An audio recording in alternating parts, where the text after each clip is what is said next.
Տիկին Ավանեսյան անցած անգամ էլ հարց տվեցի, հարցիս պատասխանները չգտա ձեր ելույթի ժամանակ, եւս մեկ անգամ ուզում եմ այդ հարցը բարձրացնել, ինձ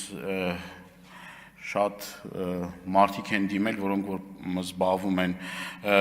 ուրեմն առողջապահական համակարգի աշխատողներ, լաբորանտներ, բուժքույրեր, բժիշկներ եւ իրենք հետեւյալ հարց ունեն, գիտենք, որ ծանրաբեռնվածությունը ավելանալու է, շատ լուրջ քանակության հոսք է տեղի ունենալու եւ ուզում եմ դուք հստակ պատասխանեք, արդյոք աշխատավարձի մասով փոփոխություններ նախատեսվում են, թե ոչ, որովհետև գիտենք առանց այդ էլ ծանրաբեռնված աշխատում են եւ օգտվելով առիթից շնորհակալություն ենք հայտնում բոլոր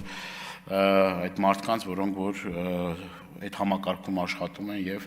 24 ժամյա ռեժիմով ուրեմն շատ կարեւոր աշխատանք են կատարում։ Խնդրում եմ այդ հարցին պատասխանեք եւ գործընկերս հարց բարձրացրեց նաեւ մարզային հիվանդանոցների հետ կապված, այս առումով լրջագույն խնդիր կա, ես դեմ եմ դրան, որ ինչ-որ սահմանափակումներ կիրառենք, որ մարզաբնակ մեր հայրենակիցներին հնարավորություն չունենան գալ Երևան,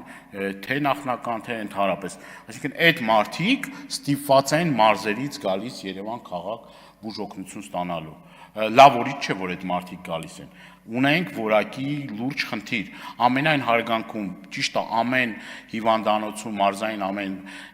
բժշկական կենտրոնում կան նորմալ բարեխիղճ մասնագետներ, բայց այդ թիվը բավարար չէ այդ մարդկանց խնդիրները կարգավորելու հարցում եւ շատ ժամանակ, ցավով եմ ասում, դա շատ ժամանակ այդ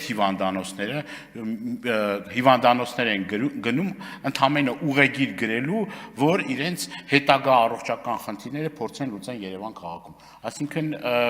այդ